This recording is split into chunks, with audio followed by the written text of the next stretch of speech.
Mayamu kurumjari ngasi January tang taramapan Taiwanda hujipung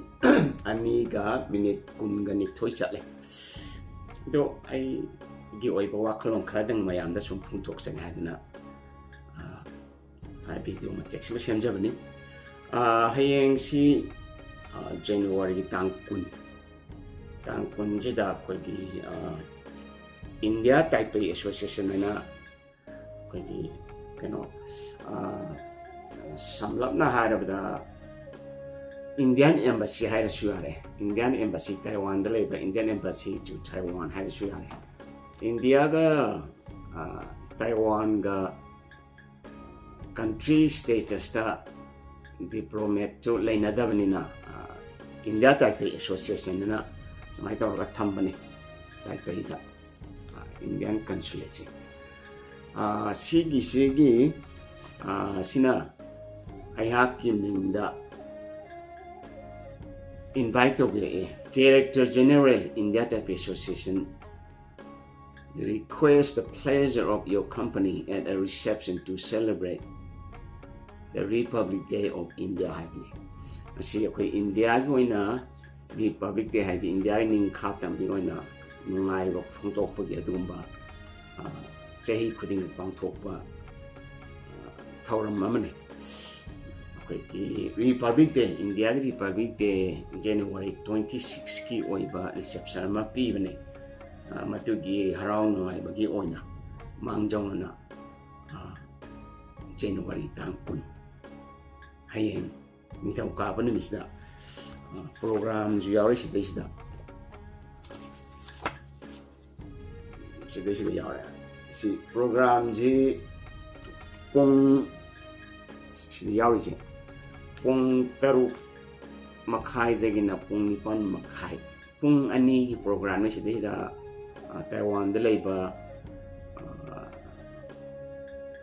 ko di Indian sing business tauba adagi office da tabak tauba aloina na mahayoi sing adum go ba haitang ko sida I have pusu sakang bi boina go bi de moi invite up ne CBC thare moina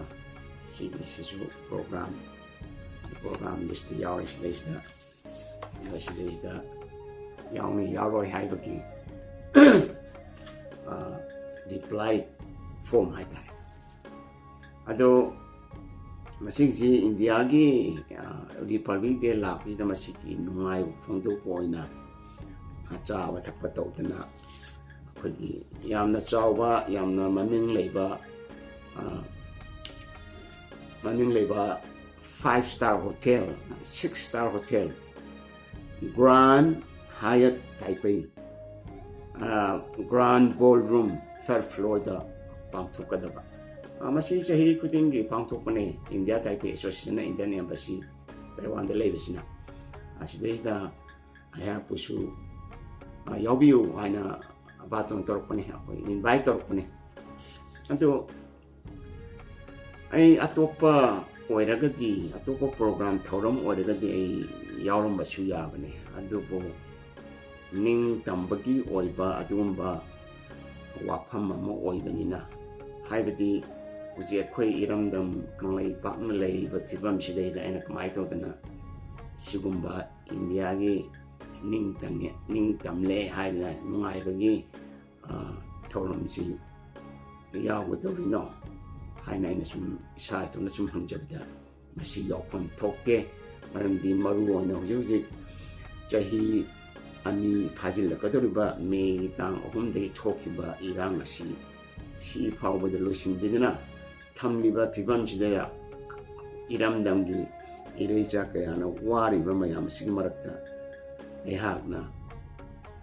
Taiwanda leiba citizen ama oiragasu Iramdamgi kaisu khanbidana Iramdamgi awabsi khangdana aina moigi harau nungaiba thouram sidaya yawbasi maram chabra chadabra haidu aina khanjaraga masi maram chate haraga aina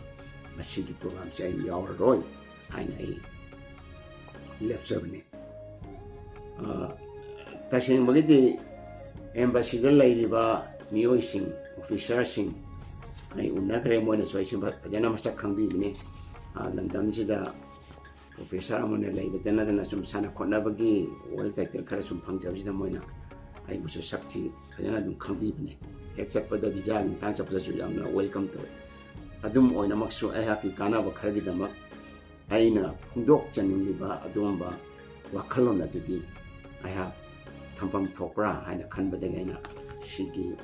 hayengi thouram si ha yaojararoi haina lepchabne aduna si ai gi wakhalniko ado mayamna 26 January la Manipur da celebrate ta udari stage da mayamna yaubiningara su yaubiyu yaubiningdra su yaubigno adugo sai gi fiwam du yengaga isa sana yaubiningba chummi haibdo tobiyu adugo ehaki oinati hujik oiriba fiwam sidida iraang asi loisindabsina asukki mati wahanbasina indiana khoiba asukki mati otpaneba tawase si maruoina indiagi kaladan project adagi khogi is a policy look is policy act is policy na singbasi kaya si leibasi si indiagi kana basi khalaga iramdam kangai pak manipur da leiba miyam si ki punsi je sacrifice to chap mane usi indiana yang masidais da ai yaningdabdugi wakalo leiba na ina haiba thouram masai yaojararoi haina ai yaojatabani sikakani ayam da sum siatawlen nai hapsapne aduga sigi thouram si matam da sulakani adugu maram charagati yawani maram charagati yaoroi matam da su okay aduga new Republic Day celebration paangthokpa da su ayakti yaojararoi saudi yaojararoi haina ayak lepsari haina ai mayam pamda ayaki wakalon untuk jami mayam su mayamgi apamba tobiu mayam yawning su yawbiu yawning dra su yawbigano bu ayaki wakalon do si oiba phibam si yenglaga ayaki wakalon ja lepjabi harachari